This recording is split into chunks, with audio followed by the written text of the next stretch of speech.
देश में राजगढ़ शहर है। यहाँ पर काफी भिखारी लोग रहते थे। घर घर और हर गली में जाकर भीख मांगना इनका धंधा है।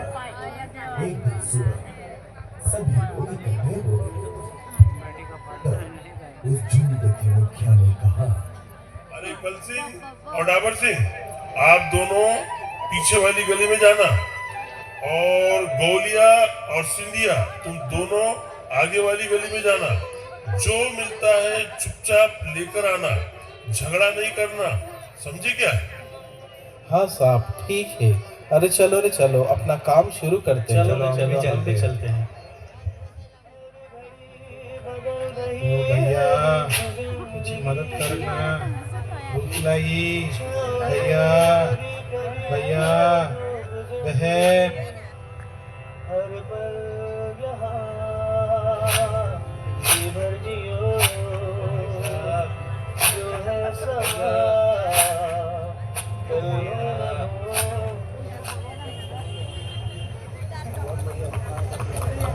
ओ भैया, कुछ मदद करना, भूख लगी।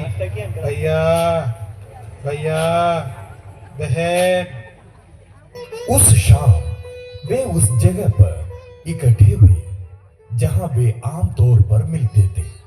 साहब, यहाँ देखिए, जो पैसा हमें मिला है वो आपके पास जमा करते हैं। इस प्रकार सभी लोग अपनी भीख का हिसाब करने के बाद उनके पास जो भोजन था उसे आपस में बांटकर खाने लगे। तब उनके बीच में एक सुंदर लड़की आ गई। अरे यहाँ देखो, एक लड़की आ रही है। उसे इधर क्या काम है? अरे छोड़ो ना यार, उसे कुछ काम होगा, तुम अपना काम कर लो। बहन, तुम्हें क्या चाहिए? हम तो भिखारी लोग हैं, यहाँ किसे ढूंढ रही हो? भैया, मुझे कोई नहीं है, बड़ी भूख लग रही है। खाना खाकर 2 दिन हो चुका है। मुझे क्या करना है वो भी पता नहीं। मुझे भी आपके साथ ले लीजिए ना। आओ आओ, कोई बात नहीं, हम भी तुम्हारी तरह है। चलो हम सब मिलकर खाना खाएंगे। अरे देखो, हमारे पास एक नया सदस्य आया है, इसे परेशान नहीं करना, इसका ध्यान रखना, ठीक है? उस सुंदर लड़की उनके साथ रहने लगी और बहुत दिन बीत गए। एक दिन वो जवान लड़की भीख मांगते हुए राजमहल के पास तक चली गई। तब सुंदर पहाड़िया के राजा अपने आंगन में टहल रहा था और उसकी नजर भीख मांगने वाली उस सुंदर लड़की पर लगी। अरे वाह, क्या सुंदर है ये, क्या खूबसूरत है।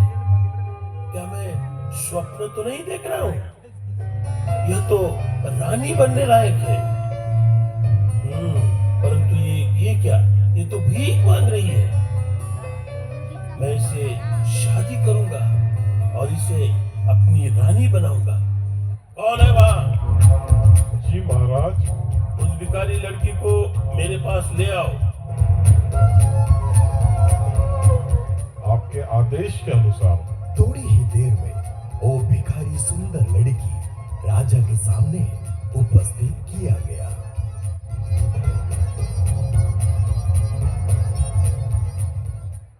अरे सुनो, तुम बहुत खूबसूरत हो, मगर ये क्या, तुम भीख मांग रही हो?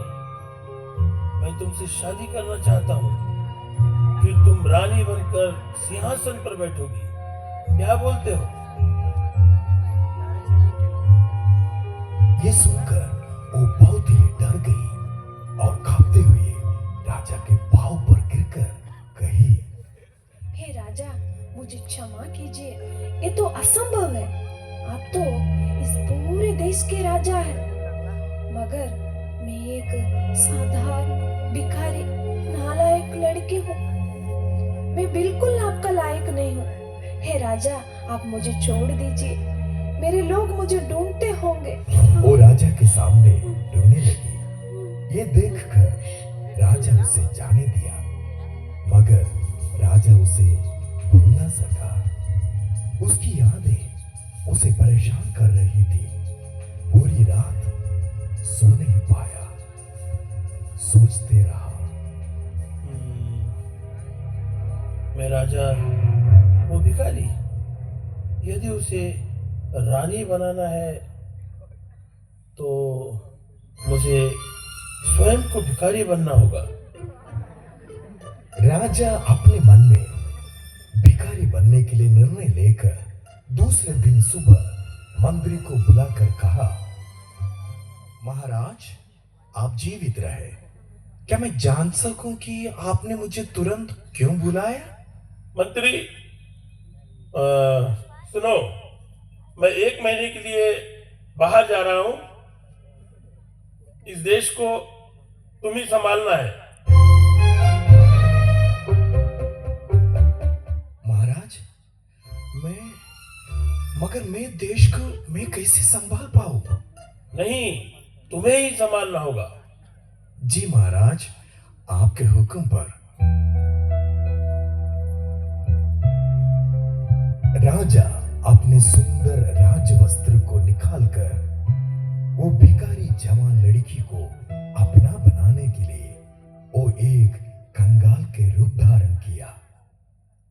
वो अपने सुख और वैभव को छोड़कर पूरा भिखारी बन गया था। अपना राजमहल और सिंहासन को त्याग कर वो भिखारी झुंड को ढूंढकर निकल पड़ा।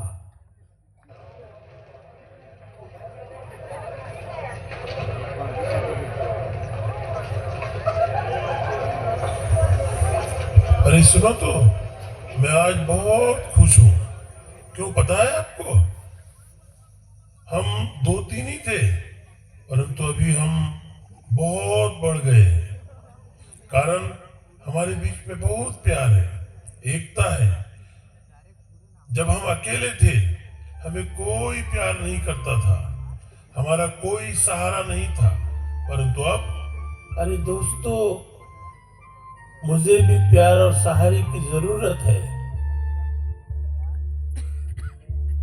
अरे तू कौन है? मैं अनाथ हूँ। क्या तुम मुझे अपने साथ स्वीकार करोगे? अरे बिल्कुल, आज से आप भी हमारे झुंड का एक सदस्य बन गए हो। राजा जो भिखारी बन गया था, अभी पूरी रीति से भिखारी की तरह बन गया। एक दिन वो सुंदर जवान लड़की के साथ भीख मांगने चला गया था। वे दोनों दोपहर भोजन करने बैठे।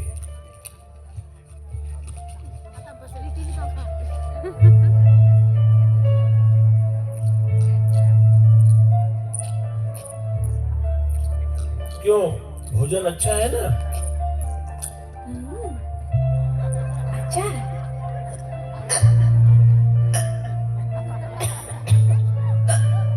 अरे पानी पियो, पानी पियो, संभल के पानी पियो। इसके आइए, पानी पियो। आप हमारी कितना ख्याल रखते हैं, आप बहुत अच्छे हैं। तुम भी तो बहुत अच्छी हो। क्या मैं सोच रहा था कि हम दोनों शादी कर ले? क्या आप बड़े राजा, मैं एक रानी, हम दोनों शादी करेंगे? क्या मजाक नहीं लग रहा?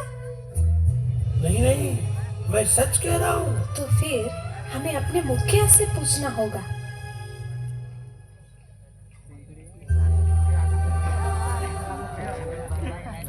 उन दोनों ने उसी शाम को अपने झुंड के मुखिया से पूछा, साहब,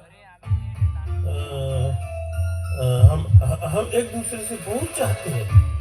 क्या हम दोनों शादी कर सकते हैं? इसमें क्या बात है? अच्छा है, तुम भी भिखारी और वो भी भिखारी, हमें तो मंजूर है। तो कल आप दोनों की शादी होगी। सा सा सा सा रे रे गा गा, सा रे सा सा सा सा रे रे गा गा, सा रे सा पा मा रे गा सा रे सा।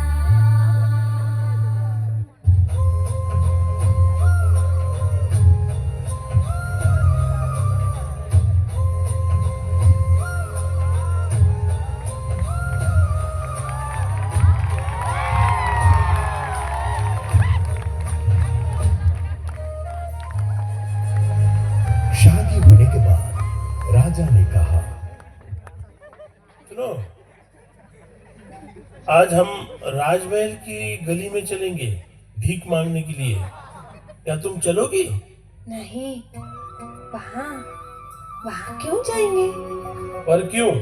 यदि राजा मुझे देखेगा तो आपके साथ जीने नहीं देगा, क्योंकि वो मुझसे शादी करना चाहता था। डरो मत, मैं हूं ना तुम्हारे साथ। वे दोनों मिलकर भीख मांगने राजमहल की ओर जा रहे थे, पर वो लड़की डरती हुई जा रही थी।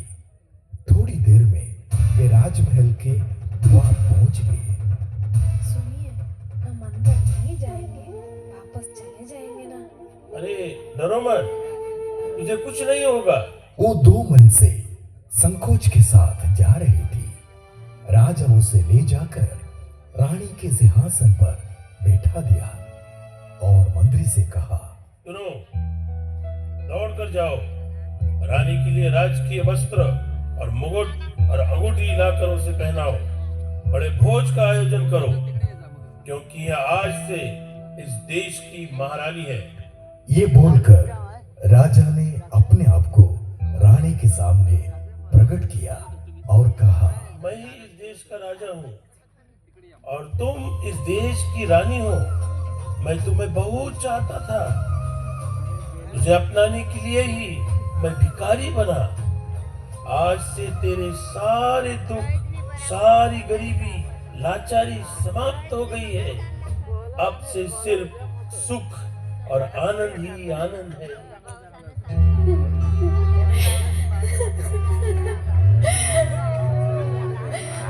राजा, राजा, मैं रानी बनने के लिए लायक नहीं हूँ।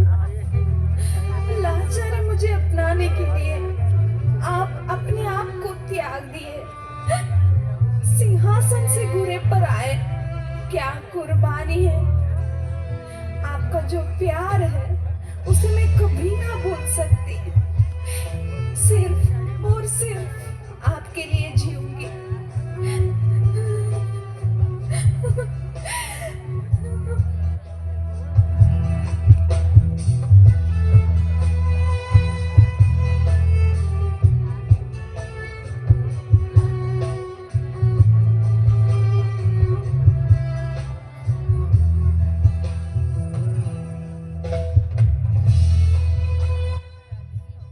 मेरे भाई और बहनों, प्रभु यीशु मसीह ने परमेश्वर के स्वरूप में होकर भी परमेश्वर के तुल्य होने को अपने वश में रखने की वस्तु ना समझा, पर अपने आप को ऐसा शून्य कर दिया और दास का स्वरूप धारण किया और मनुष्य की समानता में हो गया